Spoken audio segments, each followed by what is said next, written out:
Hello, and welcome to Tip Demo Wednesday with Captain Stitches. Hello, I'm Jean. Good afternoon, everyone. Thank you for joining me.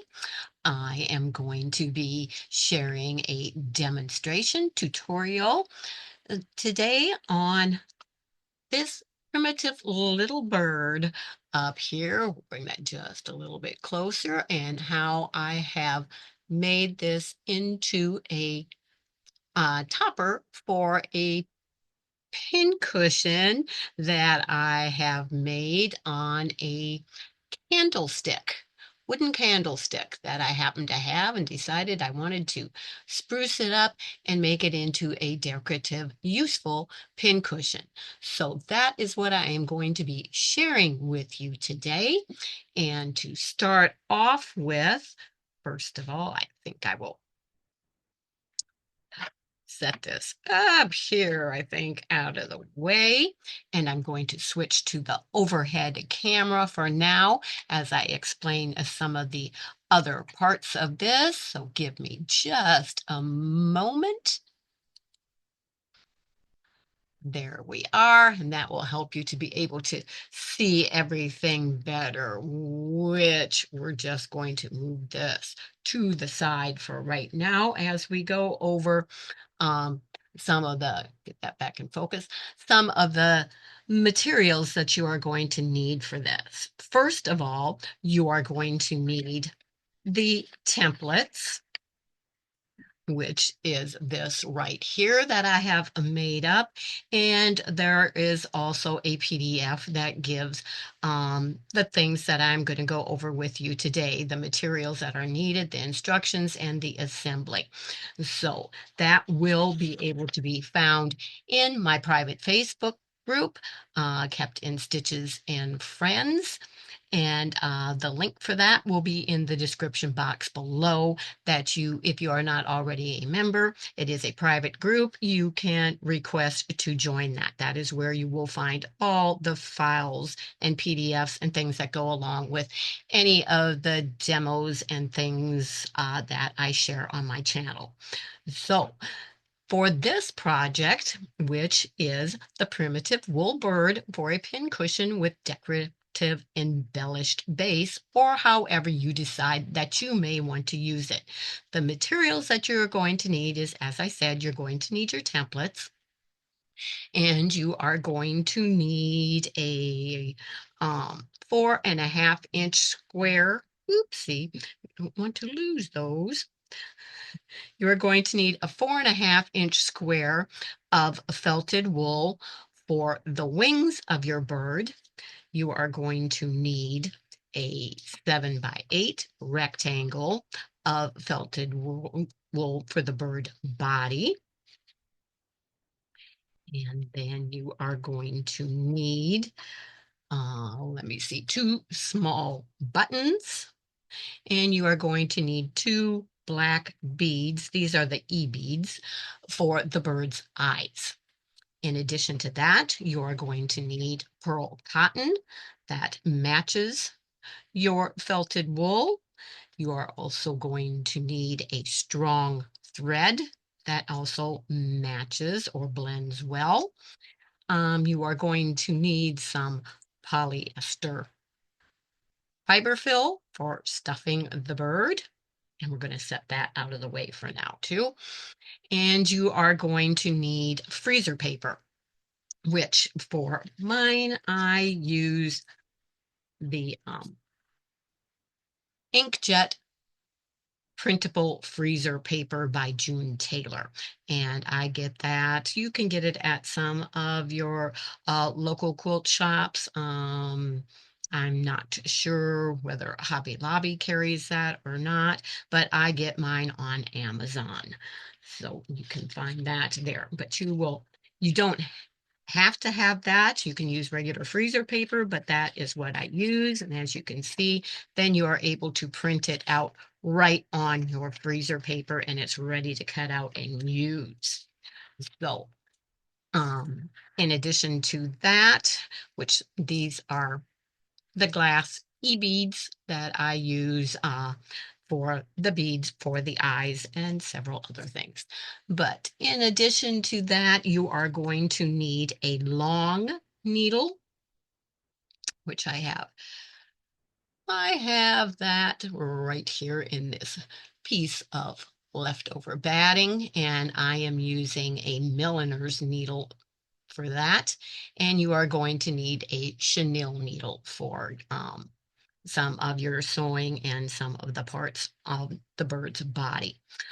You'll also need some tools for turning your bird right side out. And when you are putting the fiber filled stuffing in, you will need a good pair of scissors for cutting your wool fabric. And I would suggest that you also have a pair of paper cutting scissors for when you are cutting your pattern out on the freezer paper. For those of you like me that like to keep your fabric scissors and your paper scissors separate. So that is basically everything you are going to need, other than, of course, if you are going to use it and try and decorate your own um, base for your pin cushion. You will need whatever you're going to use for that, and you will need some embellishments and things, whatever it is that you decide to use for that. So, and we will go over that a little bit more in detail on what is on mine later and how I put some of that together. But for right now, the first thing, we're going to go on to the instructions. The first thing that you are going to need to do, and I did forget, you're also going to need a few pins, um, embroidery scissors, fabric scissors, paper scissors. I already said that, but you're also going to need that. And I, for mine, needed a toothpick. So, okay. So the first thing you are going to do is you are going to trace your templates onto the non-shiny side, not the shiny side, but the non-shiny side of your freezer paper. And then you're going to cut those out, and you are going to cut them out, leaving about a 1/4 inch around the template so that you are able to then use a dry hot iron to press the freezer paper templates onto the back of your fabrics, and then you'll be able to cut them out on the line. So, and I already have mine.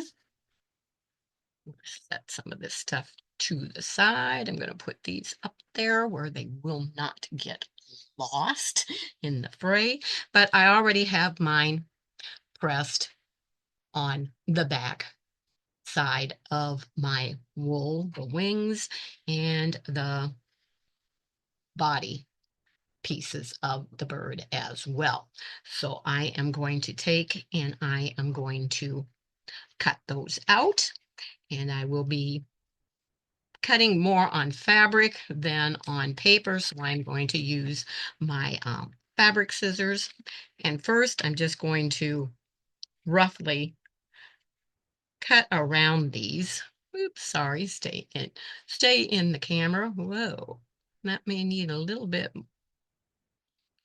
more uh, pressing. I don't know. We'll see.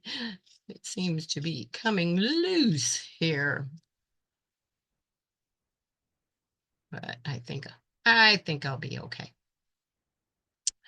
Okay, so now I'm just going to cut that out right on the line. If I hold that, it will still stay there. I really should give it a little bit more of a press because it's coming loose, but it's okay. We'll be able to keep on going here and keep it on there.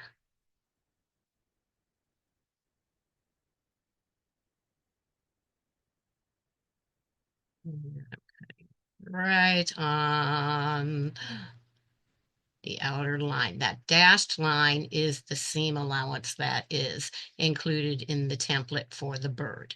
There is no seam allowance on the wings.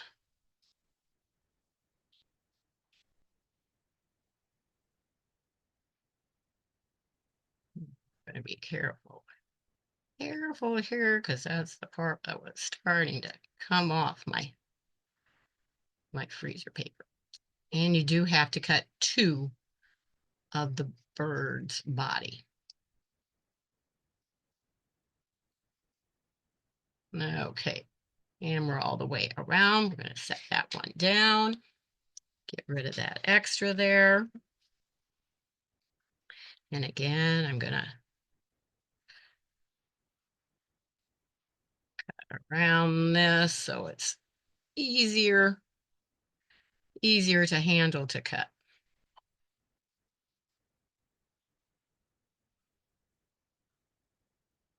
Wool is expensive,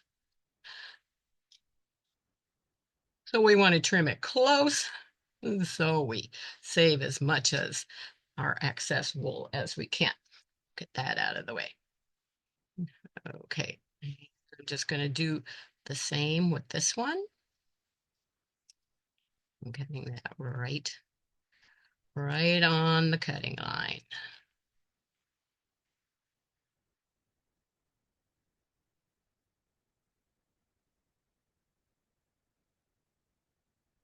Which I already used this template once. That's why there isn't the excess there.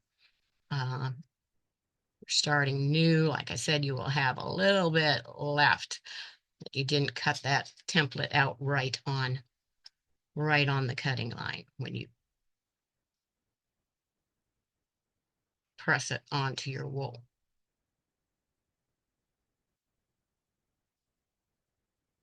But the freezer paper will stick more than once, so don't throw it away. You can reuse it a couple times before it'll lose its stickiness.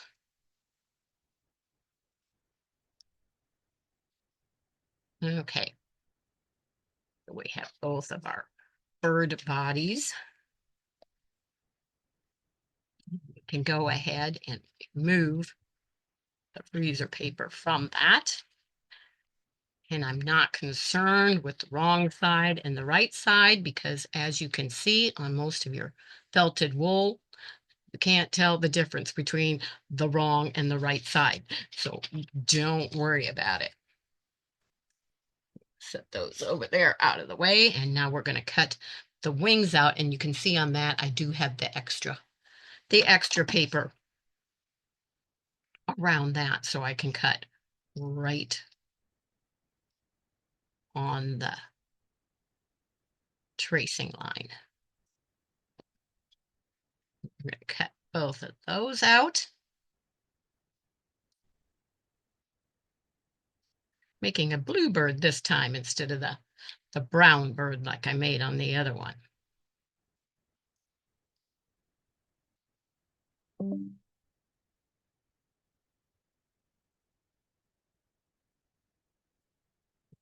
One wing cut out.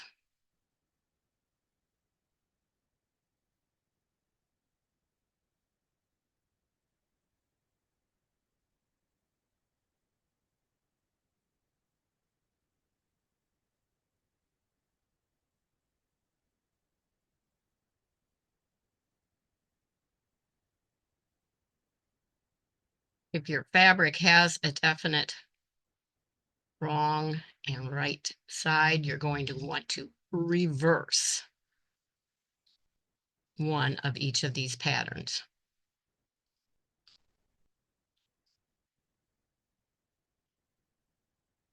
There we have both of those cut out. Cut that little part off and put that with my extra over there.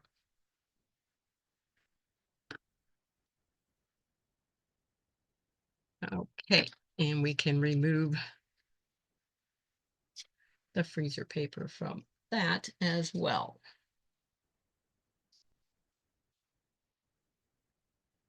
Okay, so now we have our pieces cut out.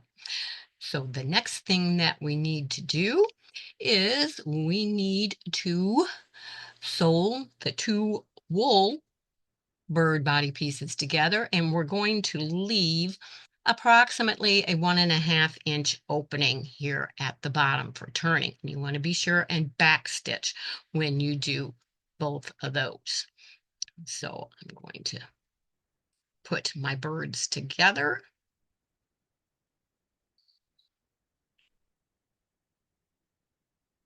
And I am going to stick a couple pins in there just so stuff doesn't shift on me as I'm sewing that. And I'm also going to check, we've got this right down here. I'm just going to put that there. I'm going to take my chalk pencil and I'm just going to kind of say if we can get it to show up there. And we're just going to kind of mark where I want that opening to be. And I think I will put a couple pins there as well because that's not showing up real well. But that'll remind me to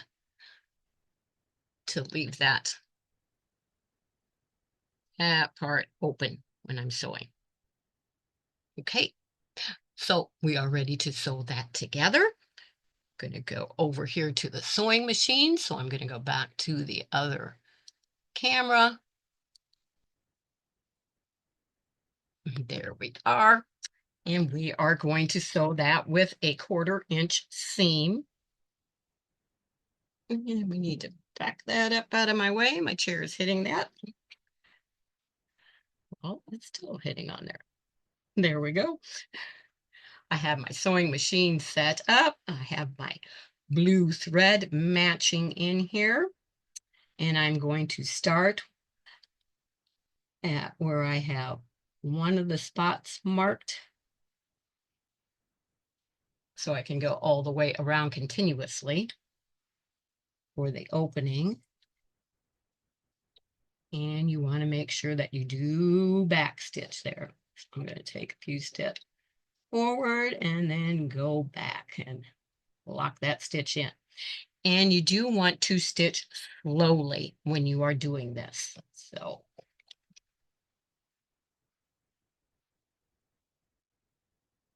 there are the curves.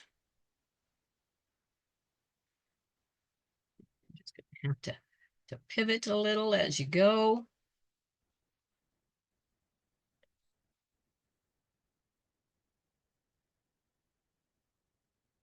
Hard to see that curve in the neck under there, so you just want to take a few stitches, check to see where you are.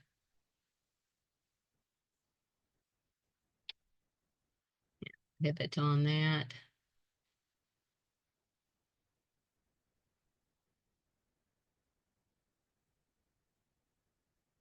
Just don't want to go too far along.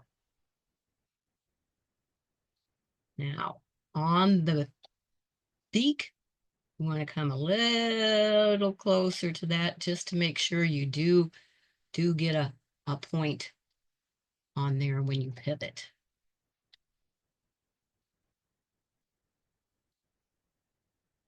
Which I did not do on my first one. That's why I'm doing that on this one, so that I get more of a point there, so it looks more like a beak.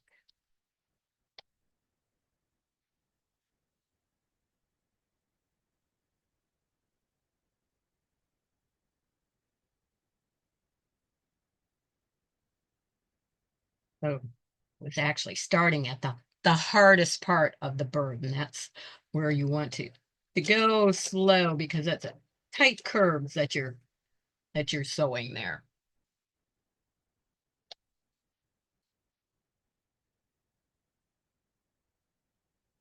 I'm just using my normal stitch length.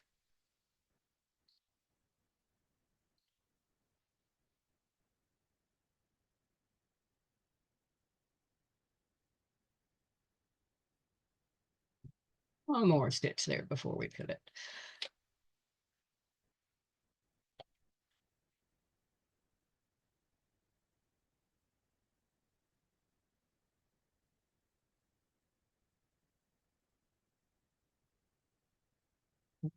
all the way around.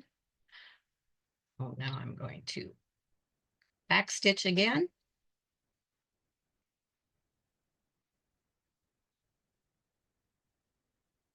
And we've got that all stitched. Just going to cut my threads here. Then we want to take and we want to clip our curves. And this is scissor is a lot better. So we're going to go and we are going to clip, especially in here. I got really close there, a little too close, but it will be okay. But you're just going to clip those curves so it's easier to turn, making sure that you do not clip into your thread.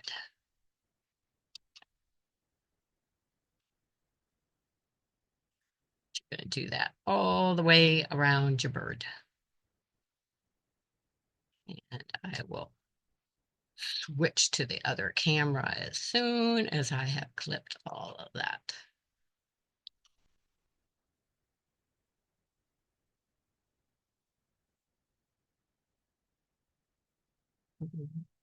Getting there. Okay, that's all clipped. Now we'll switch back to the overhead. We are. So it's all stitched, it's all clipped. We have our opening here to turn it.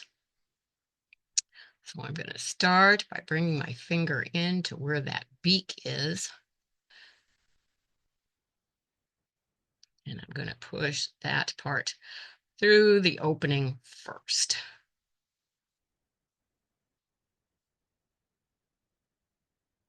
Just using my finger to start out, and then I'll take my tools and work with that to get that better. Let's see if we can zoom in just a little bit better here. It might have been too far. We'll see. That might make it a little hard to stay in the thing. We're going to go back out.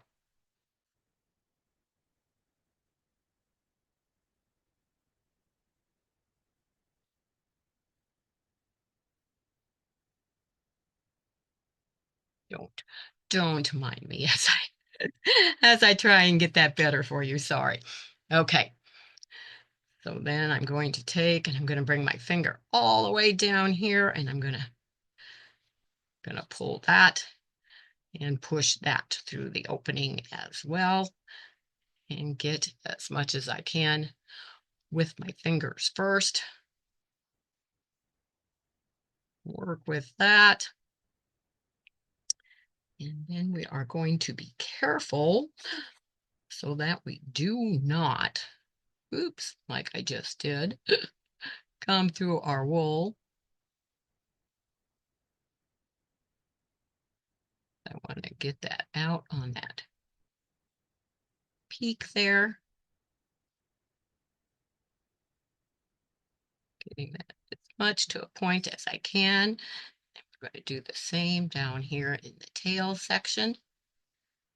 Just gently poking that, making sure I have all the curves here out. Just going along that with my little tool. And we'll work on that a little bit more as we stuff that too. So there, we have it all turned right side out. So the next thing that we need to do is we need to stuff him with our fiberfill. And one of the things that you want to do with this is you don't want to put big clumps in. And what I do is I take little itty bitty parts and that fluffs up your fiberfill into a lot softer and more pliable and usable stuffing. So it's not lumpy and not bumpy. It goes in smoother. I just do some of that ahead. When I run out of that, I'll do a little more. But then I just take little amounts at a time. And I'm going to start by going all the way up to our head and the beak portion. And I'm using my finger and really pushing that in there to start off with. And before I put any more, because I have that in there to protect that now, I'm really going to push that in there tight on that beak. And I'm just going to keep adding. You will find that you want it, because it is a pincushion, it is wool, you're going to use a lot more of your filling than you think that you would. Now I'm going to do the same in the tail. Using my finger, I'm poking that way up. Get that off there. Way up into the very, very tip of that tail. And I'm going to take this and poke it as well to really get that up in there.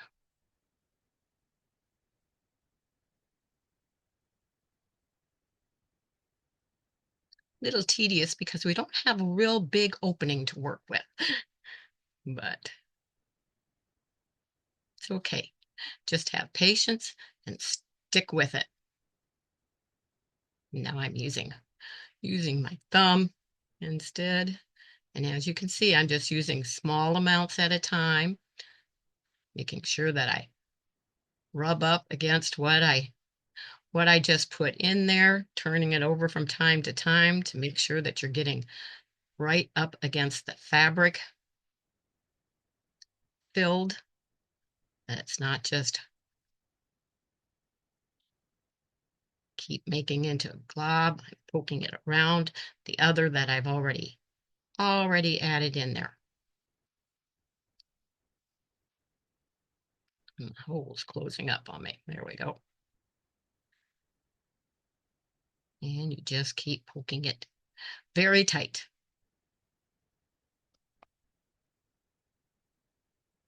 I'm going to go back up to the head section.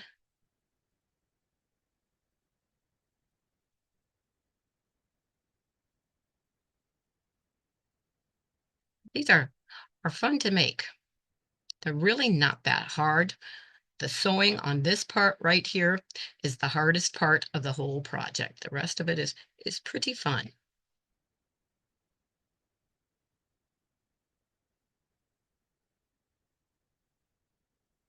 Get this all stuffed. Don't want to rush it because that's when you end up with lumps. Nothing worse than a lumpy stuffed project. You want to keep it smooth. I've run out of the part that I tore up there. So we'll get some more. Usually what I do is when I set it down, I just take and I do that again. That really makes a difference in how that goes inside your project.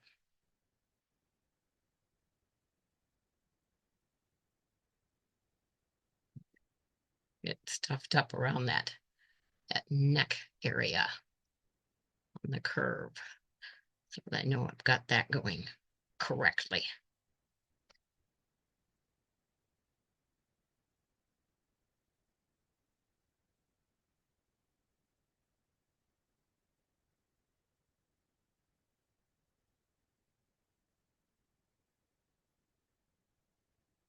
If this video gets too long, I may end up doing it in 2 parts. Instead, we will see, because it does take a while to get this stuffing done. Trying to go as quickly as I can for you, but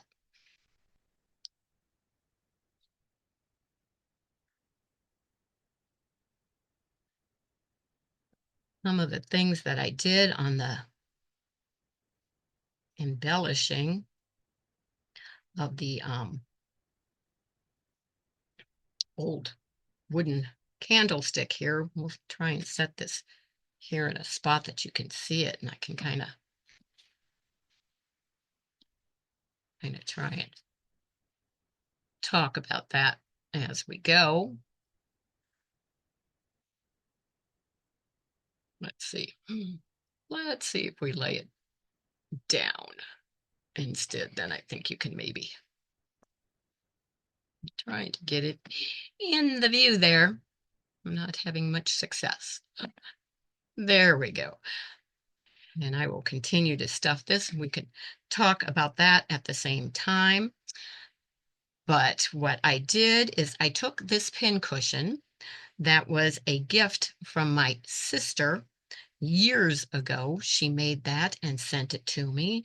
So I love that pincushion. It is a beautiful, in the shape of a pumpkin one. So it's great for fall and this time of year. But I kind of took the colors from it to decide on what I was doing with the embellishments on my candlestick.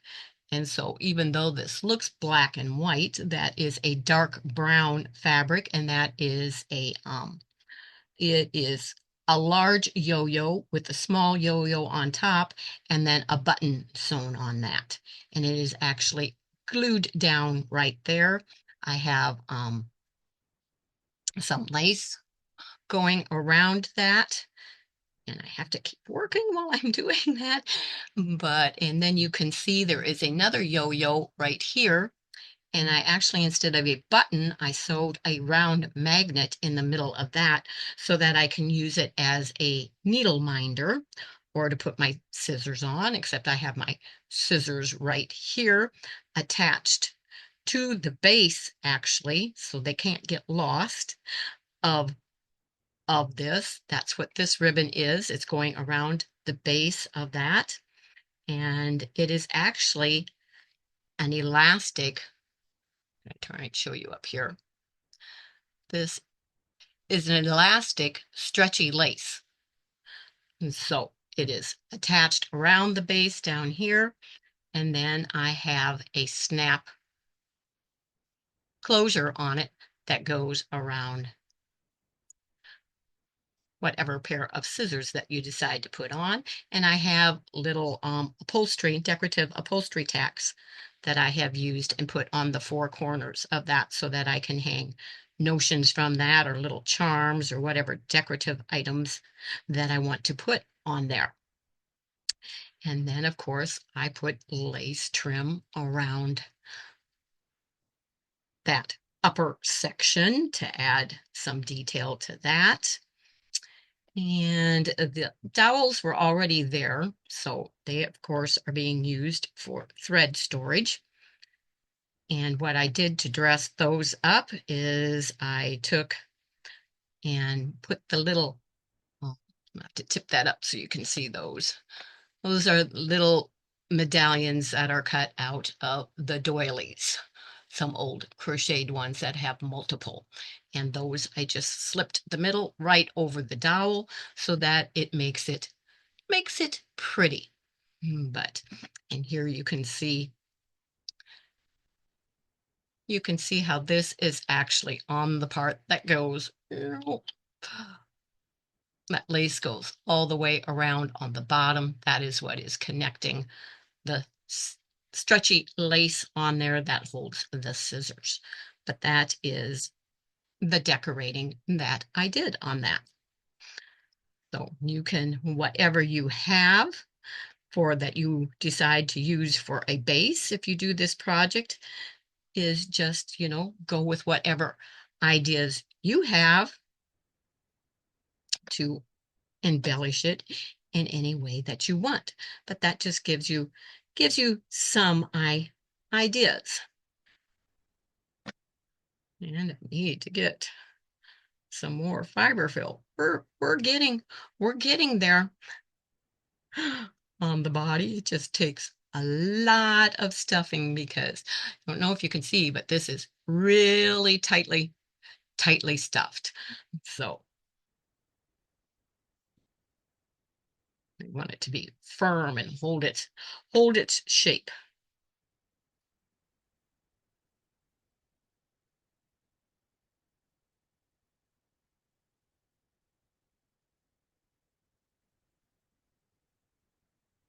And I'm going to have to remember where I put it. I'm going to have to dig into my fiber filling, get some more out. We don't have quite enough. So we'll grab some more out of there.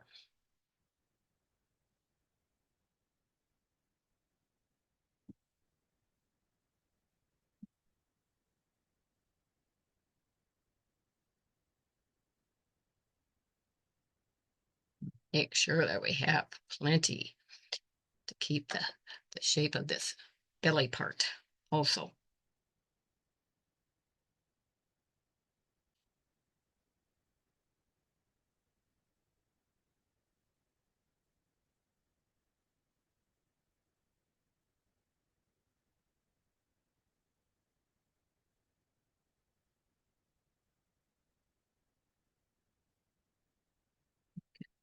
You can always feel when you're stuffing where you haven't quite gotten it tight.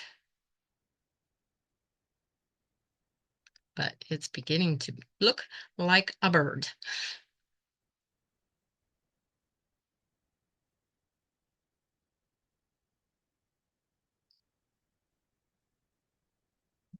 Don't have enough in that middle part there yet.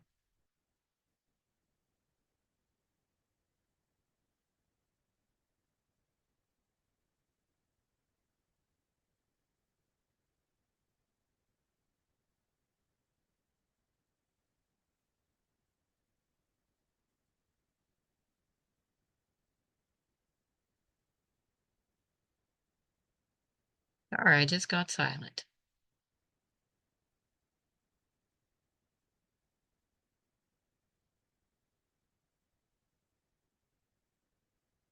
A little more.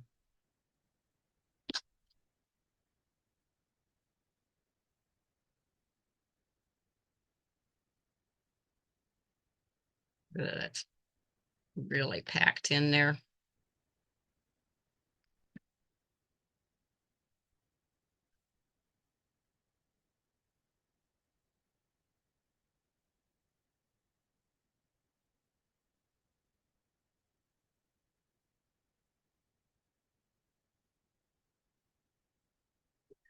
Sorry.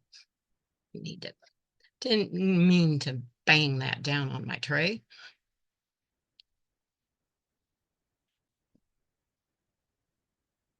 Okay.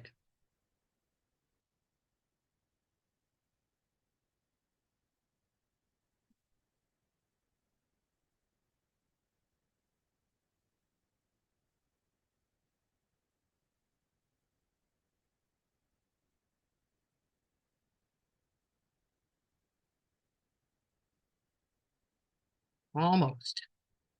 Sorry, this part is taking a little long, but don't want to skimp. Want it to come out looking nicely. And I'm just folding this under to make sure that I've got enough in there for when I close it. Okay, and that's pretty sturdy.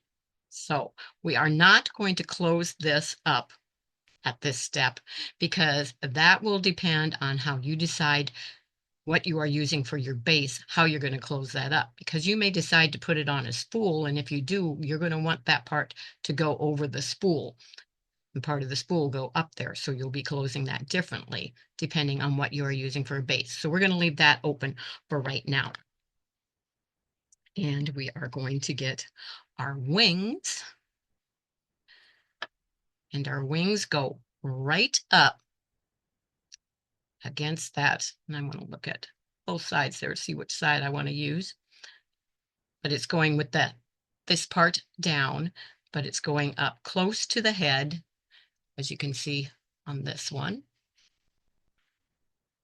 going up close to the head. And this is butting up right against that back seam. And we are going to put a couple pins in there to keep it in place. But try to kind of place them so they're out of your way when it comes to your stitching. And now we're going to put the other one on the back. We'll line it up even with the one that we already have on so that they're the same on both sides. Just kind of a little bit because sometimes it looks a little different from one side than the other. Okay.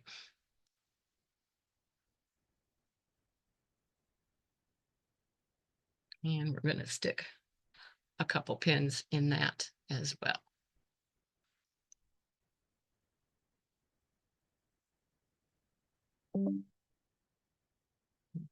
The way that we attach that is we are going to do a blanket stitch all the way around that. I need to find, I was going to say, I need to find my needle. It's down here on my little piece of batting there. See if I can get my needle threaded without a needle threader because I didn't pull one out. How could I forget to do that? Okay, come on. Just get enough through there so I can grab you on the other side. Nope. Okay. I'm sure I have one laying around here close. We will get it and grab it if I can't get it this time. There, we got it. Okay. Got it threaded.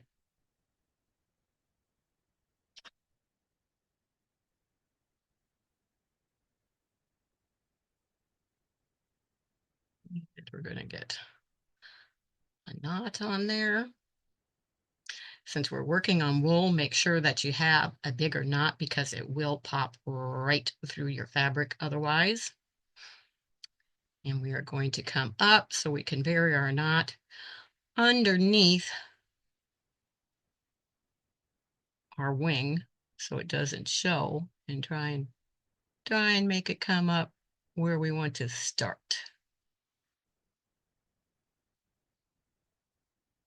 Okay. And hopefully we have it close there. And we do. Okay.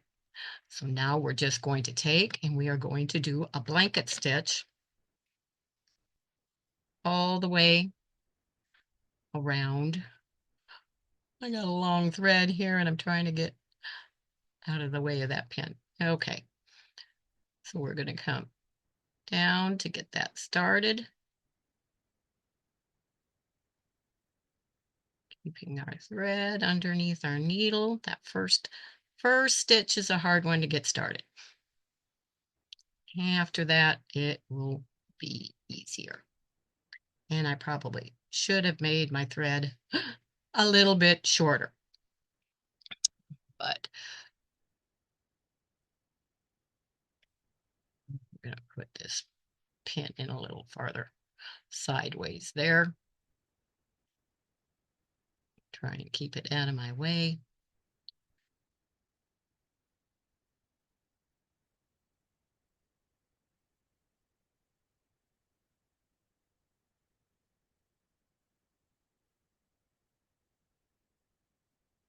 Not quite the same as working on a flat surface.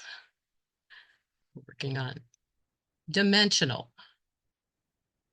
Getting your needle to come right where you want to. You have to kind of play with it a little bit.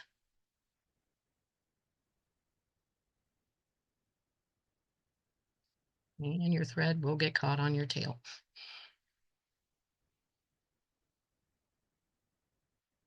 I'm off there. There we go.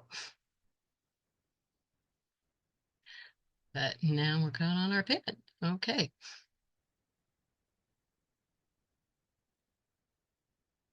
But you're just going to continue doing the blanket stitch, and you will do that on both of these. I'm not going to take the time to do that, but you're going to go all the way around both wings and blanket stitch those on there. And that is what will hold them down.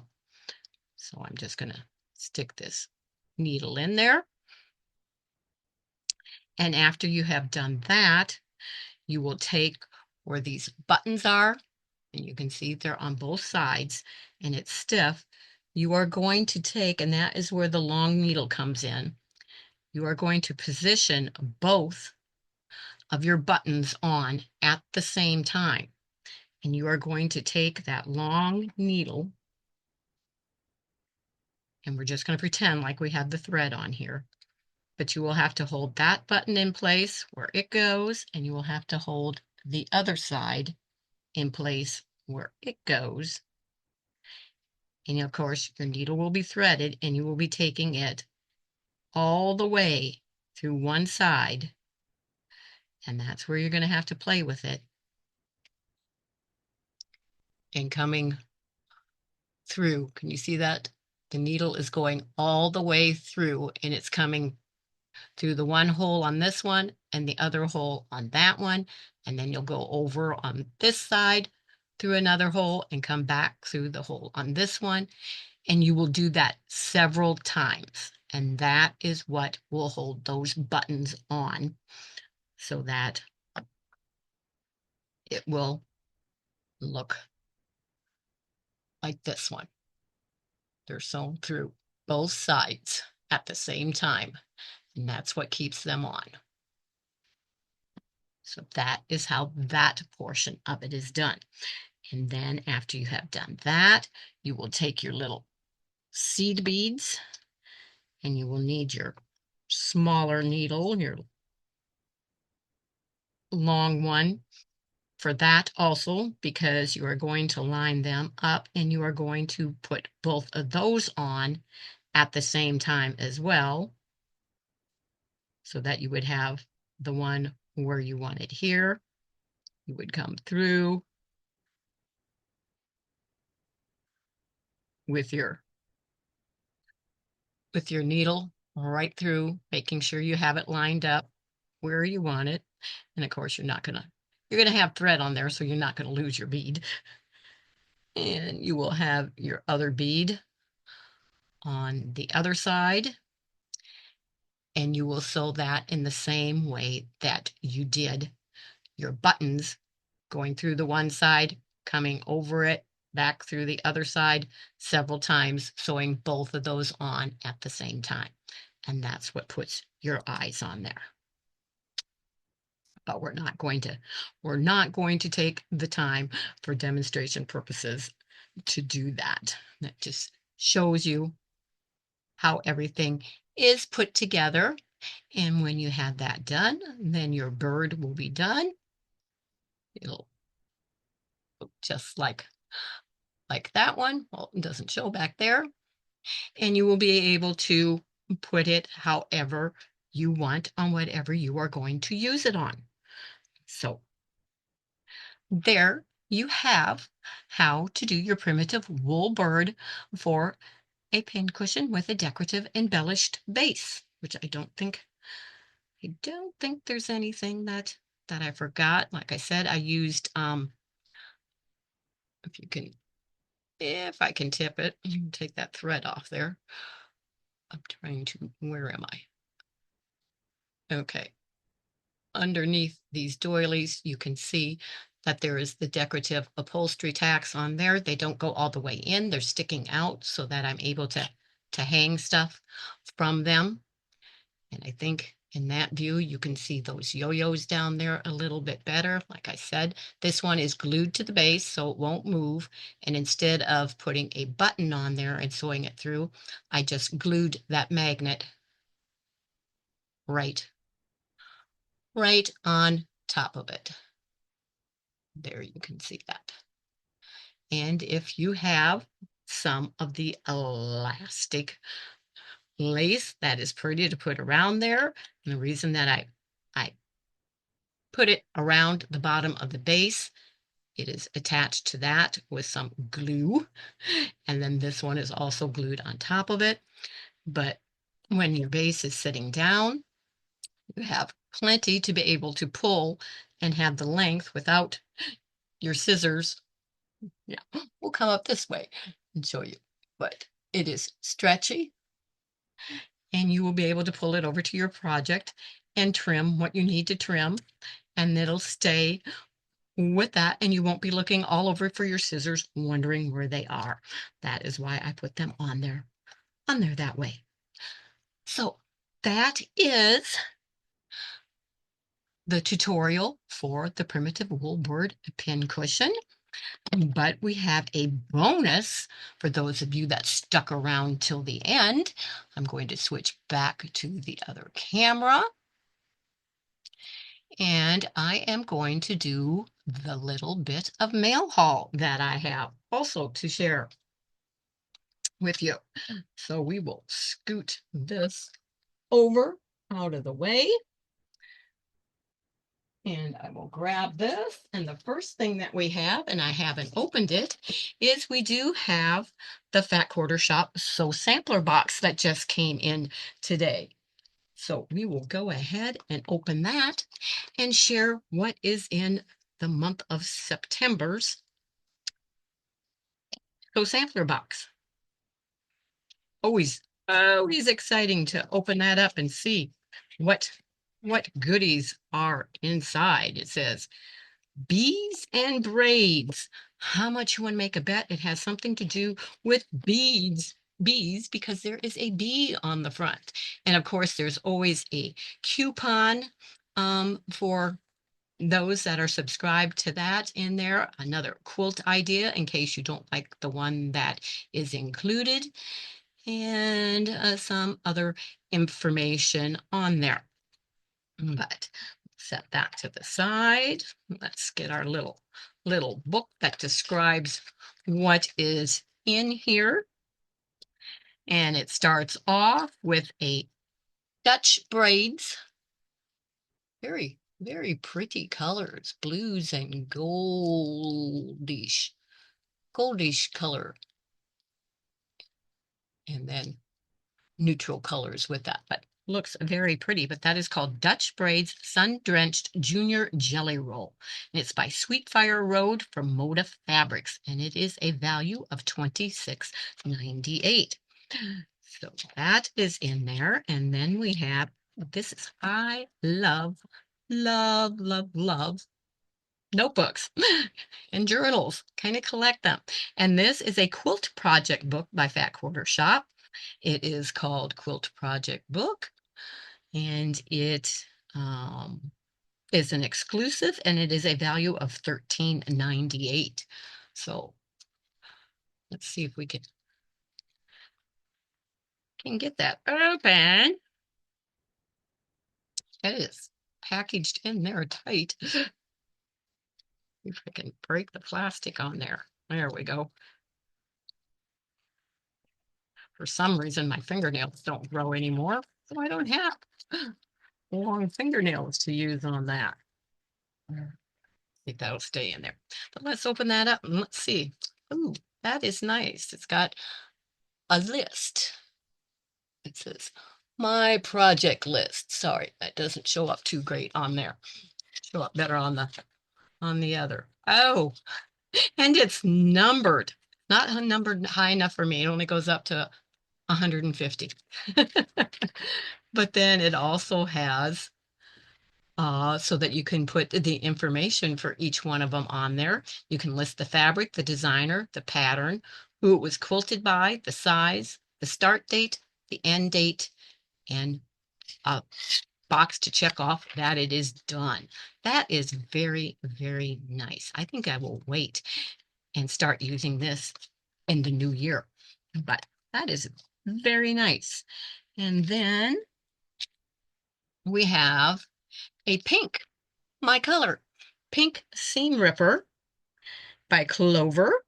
And it is also a Fat Quarter Shop exclusive. and it is a value of 548. So theme rippers always come in handy because they're good to put in your individual projects as well. So you have them. And then we have the pattern, the Dutch braids. Oh, okay.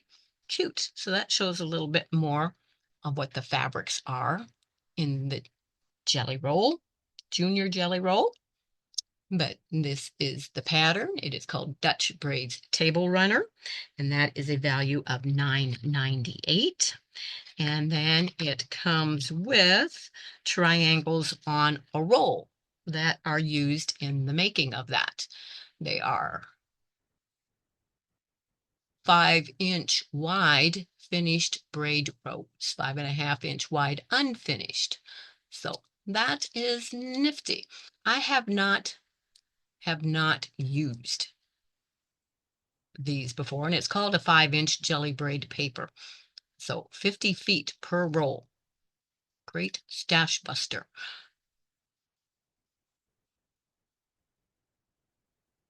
All right, interesting.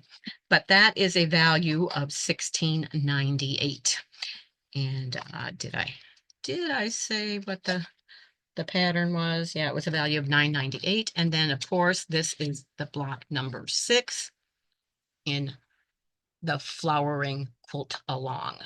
And it is called Feeling Freesia block. So that is what is in the Sew Sampler box this month. I think last month was a table runner also. So that is nice, smaller, doable projects. I like that. And if you're not going to use it, it's still nice to make up because they make wonderful gifts to have on hand. So that is so I always forget to put that other part back in there. Okay. Put that in there with it. Set that up there. Oh, let me bring this down here. This is what I keep my mail haul in throughout the week. But let me see. I needed some silk ribbon for silk ribbon embroidery. So, see, that is what is in this. We have a pink one. These are 4mm silk ribbon. Going to use that for embroidery. This is a real pale blue. We have a yellow, and we have a green. So those are just to get started off with. Silk ribbon is not cheap, I will tell you that. So for those of you that may have not tried silk ribbon embroidery, I have done very little of it, and I see why, because it is expensive, but it is something that I want to do and add to my embroidery. So I started out small on that. And then the other thing that I got is I love hand piecing. So this is a full-size patchwork templates included Carolyn Foster hand-stitched quilts. There's 27 block designs and you can hand piece your own unique quilts. But that is what this book is, and there's a sample on the back using some of the blocks that are in there, but all done hand piecing. And of course it gives some instructions on that as well. But there is that quilt again. So that will get put to good use. And then I did stop at Sharing Stitches, our local quilt shop here in town. My friend Debbie and I stopped in there last Tuesday, so it's been a week. We've started going out for coffee early in the morning, and we take some hand stitching with us, and we stitch while we have our coffee and a little bit of breakfast in the morning. And we had some time, so we decided that we would go over and stop into Sharing Stitches and check out and see what they had. And of course, there is this new fall line called Wild Orchid by Blackbird Designs that they had the charm squares for. And I have come to realize that most patterns will take at least two charm packs instead of one. So I'm in the habit of at least purchasing two when I get them instead of just one. Some will call for three, even or more, but and then they had that Nantucket Summer. That fabric, let me tell you, is flying out of the stores and every place that has it. So this is the mini charm squares. Also got that. And I needed some white tonal fabrics for a winter project that I am doing.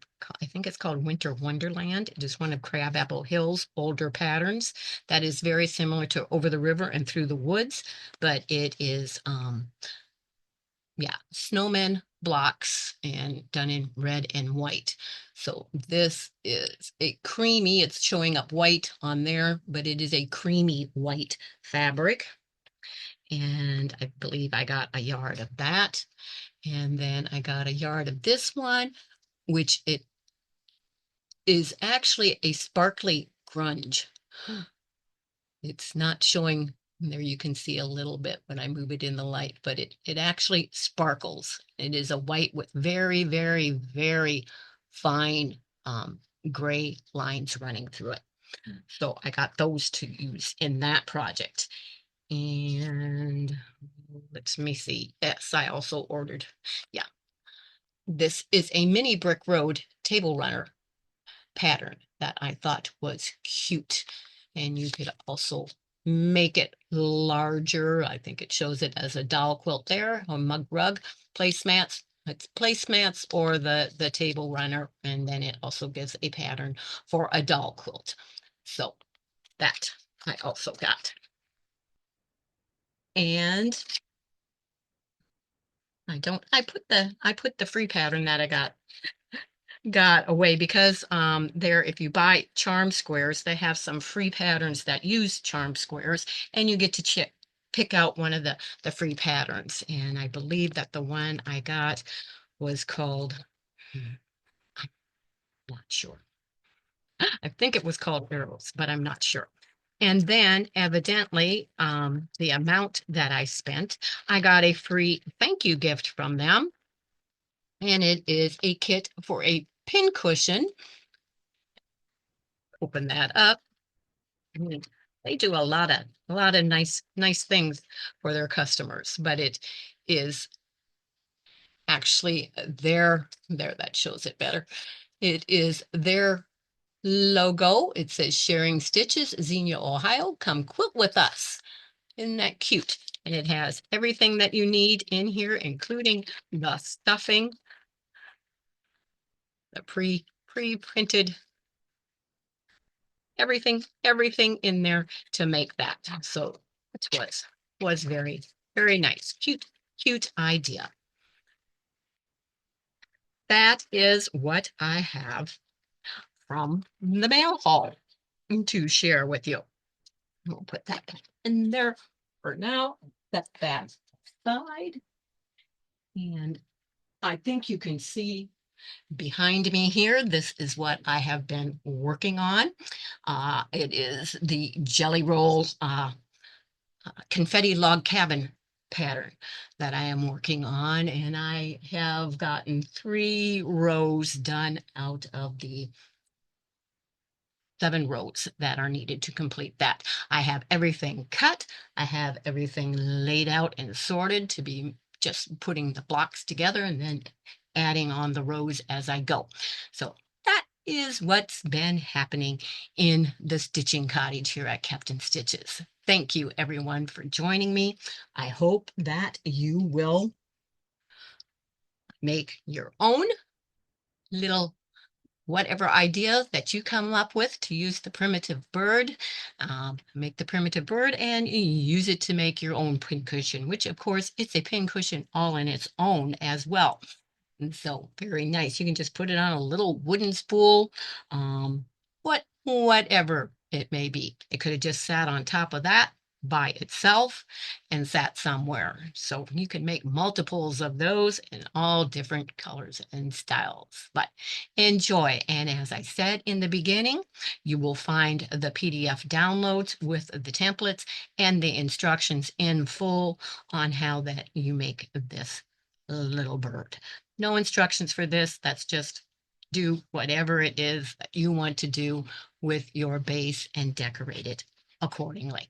So thank you, everyone. Have a great day, a great week, and happy stitching in whatever it is that you are working on. Please share in the comments what you think of this little bird, whether you're going to make one or not, or any other suggestions that you may have that you would like to see a tutorial or a demonstration on. If it's something that I am able to share and do, I will put it on my list and we'll see to it that I try and get around to that for you.